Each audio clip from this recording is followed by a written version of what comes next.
Hello, everyone. Welcome to the Literary Society Ka podcast. I'm Ali Samoo, and as part of our series on partition histories, we've been honored to have Dr. Ayesha Jalal with us.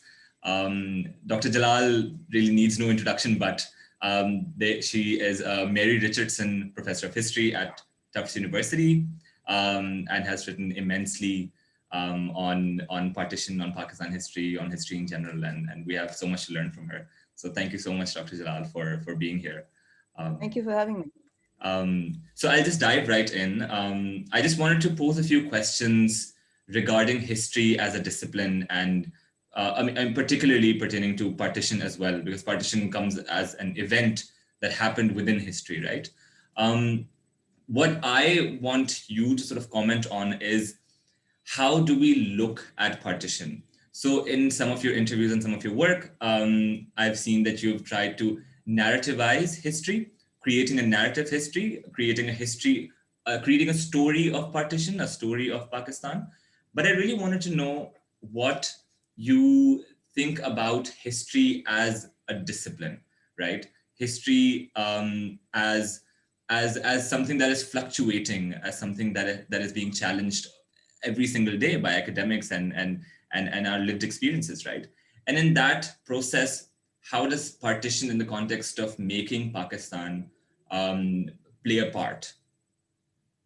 Sure. I mean, history is a dialogue between the present and the past. And so the reason why it's constantly changing is that our capacity to understand the past improves with the availability of further information, as happened in the case of partition when I did my doctoral dissertation, which led to the publication of The Sole Spokesman in 1985. New documents from the British official archives became available for the so-called transfer of power. So those provided new light, which led to an analysis. I mean, I don't just narrativize, it's an analytical narrative. So on the basis of those documents, one was able to ask new questions. And that constantly happens over a period of time. Of course, I mean, the problem with history is that many people think that they are historians, but there is a professional historian, and then there are armchair historians. Now, anybody can engage with the past from their perspective, and so you can have multitudinous perspectives. But that doesn't mean that there is, I mean, to give you an example, I mean, given our so-called postmodern world, to say that because there's so many different points of views of partition, they're all equal. I think that that's a great error. I mean, just because you want to believe in something, especially in a post-truth world, that doesn't mean that that is accurate history. So I think that you need to understand that there is a considered analytical view of history that official historians put forward, which may not accord with the commonplace popular views of history. But so in that context, my work on partition challenged many of the known orthodoxies. But that wasn't because I imagined it that way or that I wanted to tell a story. I did it on the basis of what the documents said. So frequently, for a historian, a professional historian, a trained historian, you have questions. Those questions emerge from the preoccupations of the present. So in that sense also, our preoccupations change in the present. So we can ask different questions. Now, my question for The Sole Spokesman, which was my dissertation, was how did a Pakistan come about that satisfied the interests of its main constituents so poorly? By which I meant that the two main Muslim majority provinces of Punjab and Bengal got divided. And what is more, the Indian Muslim community in the first instance got divided between two nation states, India and Pakistan, and following 71 into three. So how did this all happen? How could this have been by design, as we have been taught, or you continue to be taught in your official histories, that this is exactly what Muhammad Ali Jinnah wanted, or this is exactly what the first Muslim convert wanted to create? Now, I mean, these are sort of, very imaginative, but completely nonsensical approaches to history. So I think that's what I would say, that there are different approaches. Now, everybody has a choice. I mean, if you look at the media, I mean, you have a choice to believe that Donald Trump won the election. And so if you want to believe it, there's nothing I can do about it. It's your choice. It's what you read and what you choose to believe. So that said, I just wanted to see where your thoughts lie about you know the work that Dr. Guha or Dr. Spivak or Dr. Dipesh Chakrabarti has done on history. And I mean, it's the process of looking at documents is primarily the same, but then the theorization of history that comes about, right, is different, because then Well, it is. I mean, there is a conceptual perception. I mean, there's yeah. historiography. Hmm. You're frozen. So, hello. I can hear you. I can hear you. Is it better now? I just lost you there. So, yeah, no, that's fine. Go ahead. Yes, you were saying. I mean, the point is that you can choose to write abstract. I also can sort of write the historiography of partition, and that is conceptualization. So, I mean, what Guha and Gayatri Spivak do, they do it on the basis of texts, but they choose to write in a particular way. I choose to write a narrative. I believe a narrative is far more accessible and much clearer to get across than abstract history. I mean, Gayatri Spivak is a wonderful literary critic, but she is not easy to comprehend, and you can spend hours and still not understand. Ranajit Guha, on the other hand, is a historian and has written work based on work, which I think is quite accessible. I think his work on insurgency, elementary aspects of insurgency, is brilliant, as is dominance and hegemony and dominance and hegemony. So I think that there's much that can be said about the kinds of works one writes. I mean, if you are writing a narrative history, and that's by choice, so I do think that there are many different kinds of approaches to history. There was a time when the Annales school from France became very popular, and there was a shift towards a quantitative history. And that was sought to be countered by someone like Lawrence Stone at Princeton, who talked about the importance of narrative history. And in fact, my book on Manto, Pity of Partition, were based on lectures that I gave in his honor at Princeton, Lawrence Stone, who called for the return of the narrative because we had gone too far in the abstract dimension. That's not to say that when you write narrative, it lacks analytical analysis. I mean, but the point is that analysis ought to be incorporated in the narrative so it is accessible. I'll also add that, when I started my career, I was, to be quite blunt, writing for the academy because I was establishing myself as a credible historian. And so you are less concerned about writing works that are accessible. But at this stage in my life, there is absolutely no point in writing a history just for 100 people or 1,000 people.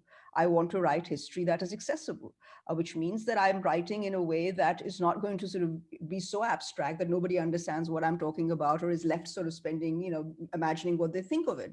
So I think that is basically the fundamental difference between how you approach history, of who you are writing for. So I've had this conversation with a couple of other writers, Anam Zakaria and Harun Khalid, about creating history accessible. Anam Zakaria is not a historian. She's writers. I mentioned writers.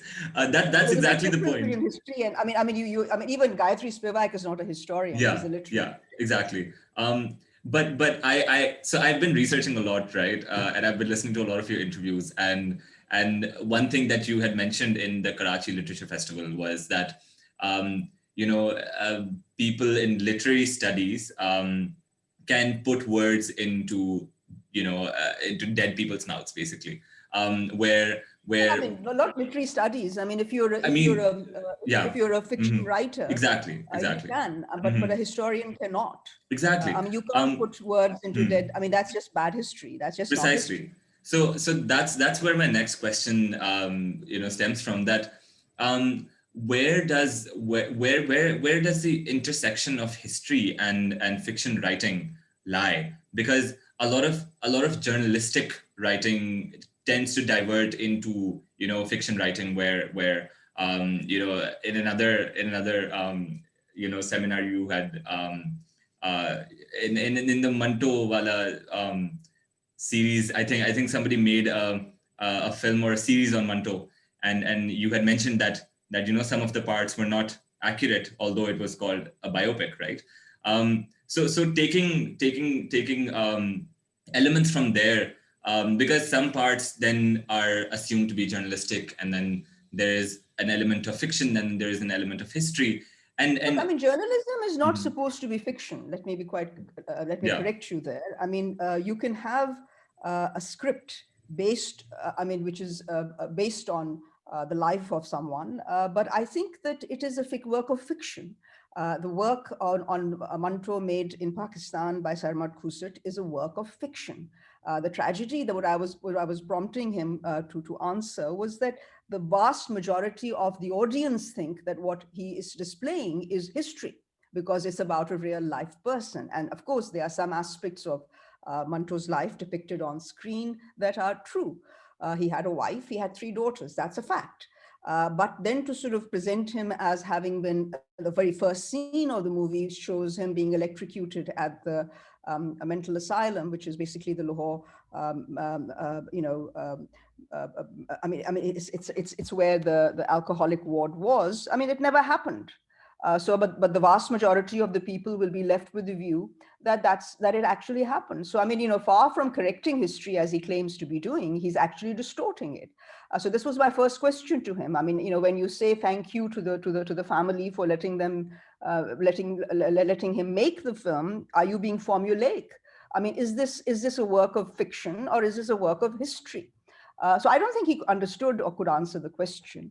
But I think that this is basically I mean, I think you should. There's a article of mine that has appeared in a book on cinema, edited by Asad Ahmed and Wazira Zamindar, which you should look at. And I have this piece precisely on this view that there is a difference between, I mean, you should watch a film for entertainment. If you begin to, I mean, even if you can take the more recent controversy on The Crown, now on the Windsors. I mean, if you think that's history, pure history, obviously it's drawing on history, but it's a work of fiction meant to entertain. When you start treating that as history, as unfortunately many people do, and speak with great confidence, they're talking nonsense. That's the difference. So I mean, watch films on Manto for entertainment, but don't think this is actual history. Yeah, definitely. You can do both. So I think you just need to be discerning in what you're doing and what you're reading. So you should really be careful. That's exactly what that's something that politicians do, right? That's something that ideologies are formed out of. Would you say ideologies are fiction? Exactly. Well, I mean, the politicians are performers. I mean, they are there to entertain and perform and to and to persuade people. If people are stupid enough to be persuaded, that's their choice. Many people are not. So I think that's basically a question of what kind of a person you are, how well educated, or how discerning you are. I think all politicians are there to perform. It's a performative act, politics. So my next question is about minority histories. Histories. Oftentimes evidence is lost, right? When you write history, you're looking at evidence and you base your conclusions on the evidence that is provided, such as the archives that you mentioned, that the archives opened up and you wrote The Sole Spokesman and many other books. I want to ask, what validity would memories hold? So there's lots of communities whose history is entirely lost, right? A lot of there's almost little to no documentation on queer histories or trans histories, right? On many other communities, on Bagri histories, right? In Sindh, and the fact that the evidence is lacking, what does that mean for their identity formation today, in terms of memory history? Is not history. Memory is basically, it works through the prism I mean, you're approaching the past through the prism of the present, and that's what memory is doing. And so, just as I said, that, I mean, just as historians ask questions based on the present concerns, memory is also being filtered through the preoccupations of the present. When you take partition, and you go and ask questions of people in, let's say, 1990s India, of what they make of partition, they're filtering it through the Sikh killings of following Indira Gandhi's assassination. So that becomes the prism through which they are approaching partition, and they say, "Oh, that was just like partition." Now, so I mean, I do think that there is a difference. I mean, again, I mean, there's a difference between professional history and history that is commemorating. A commemorative history can sort of use a variety of different methods, including memory, including imagination.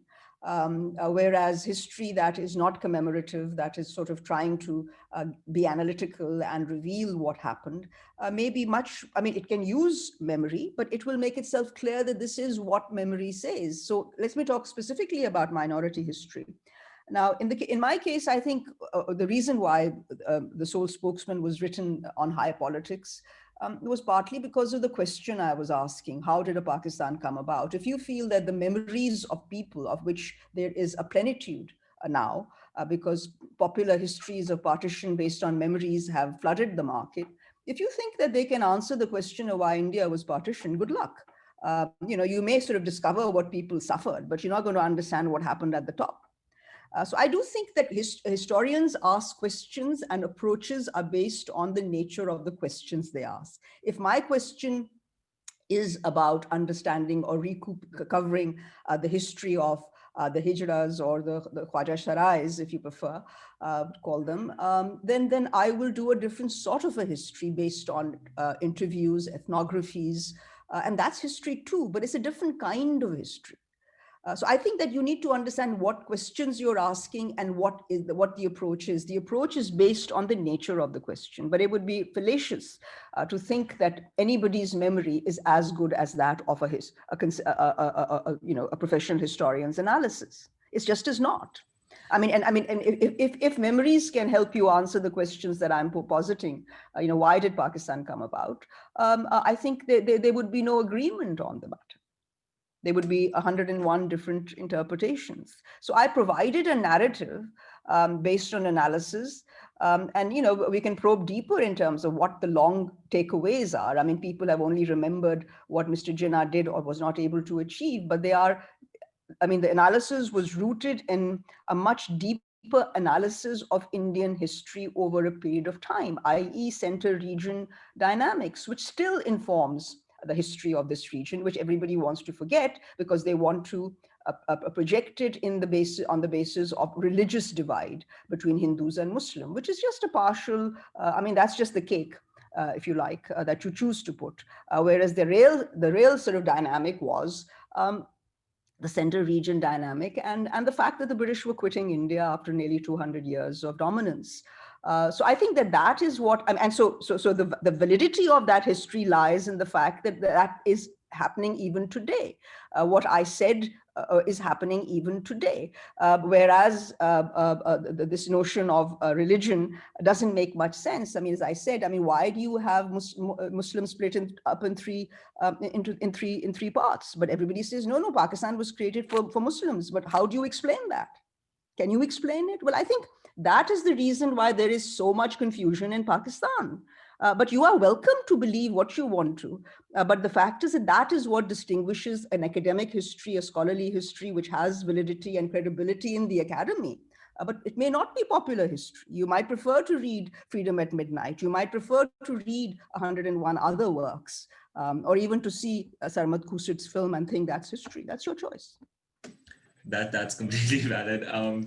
So this is my second last question, which again is similar to my previous question, that when we're looking at analytical history that comes out of seeking evidence, and then versus popular history that can be formed into whatever you choose to believe in, then how are we? What are the ethical concerns, or what are we prioritizing when looking at minority histories then? Because once a story is prioritized or centered, once a narrative is centered, right, the worldview or opinions about popular opinions are also then centered around that kind of history, right? Where again, the questions of minority histories that have been long erased rise, right? That where did they go? Look, I mean, So again, minority histories cannot be reified to the point of saying that they are the truth. It's always a dialectic between the history. I mean, the reason why a sole spokesman had to be written was that in this country, a history of partition had not been written. I mean, people misconstrue my work as a revisionist account. Revision is when there is a historiography. There was no historiography. It was just based at that moment, whatever people came up with and wrote or thought about. So I think you do need to write the main narrative and then take off. I did the same thing with the struggle for Pakistan. Let people write and disagree with it and produce histories in, so that was meant to be a narrative history from the beginning to the present, so that people could then take it. I mean, so there has to be an agreement on something, and then you include. Now, if the history of minorities is simply including them or giving them voice, I don't think that's a very fruitful history. It has to be their engagement with the dominant. I mean, I think that the dominant is best understood by the way it treats its margins, i.e. its minorities. So I think that it's that kind of history that is valuable. But if people think that they should write the history of minorities in and of themselves, ignoring the dominant, then I think that's a very partial history. So I think that it's the historian's task is really to account for as many different points of views, even in the sole spokesman. Even as I talked about the high politics, the role of the provinces, especially the smaller provinces, was given as much voice as was possible within the limits of a work. I mean, the problem with Pakistanis is that they want everything in one book. Well, you can't make a khichdi out of stuff. It has to be clear-headed. And that's why things are so woolly-headed in this country, because everything is thrown together. So, I mean, I do think that marginal histories are vital, but they have to be in conversation with the dominant narratives, if only to correct them. that's great. So one final question is about looking at history in the context of climate change, in the context of globalization, and specifically partition, and how it has sort of just a few words on how partition has, in a certain way, invoked or is in conversation, or again is in the process of this calamity of climate change that is happening here, and the effects of which we're looking at, right, in Karachi, with this rapid urbanization, with a lack of infrastructure, with this population, right, this population jungle that it has become. How would you address an imagination of history, or specifically partition history, because Karachi is a vital player in looking at partition history? How would you sort of connect the two in terms of climate change and how we look at it? Well, I mean, I recently brought out a edited volume called Oceanic Islam.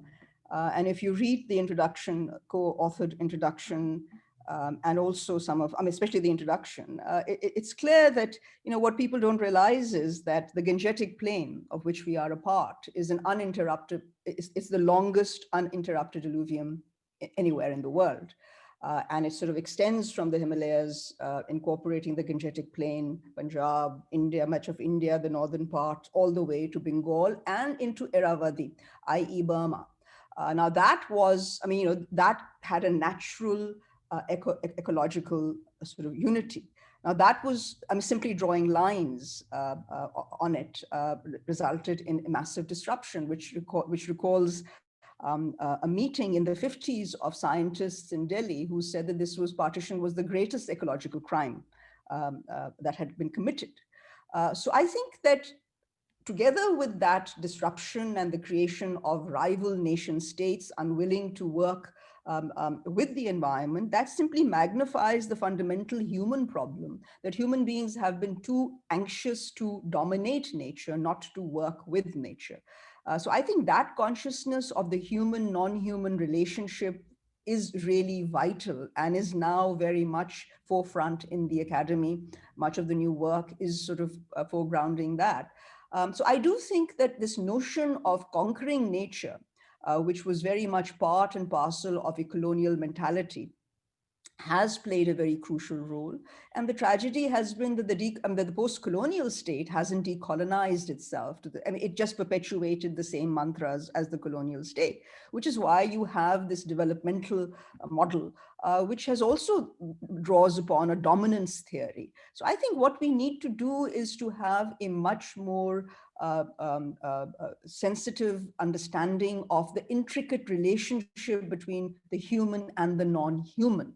And I think if we begin to do that, we can begin to reintegrate the environment back into human life.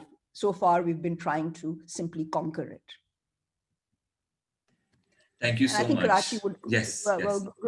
okay, No, no, Karachi please would also continue. benefit.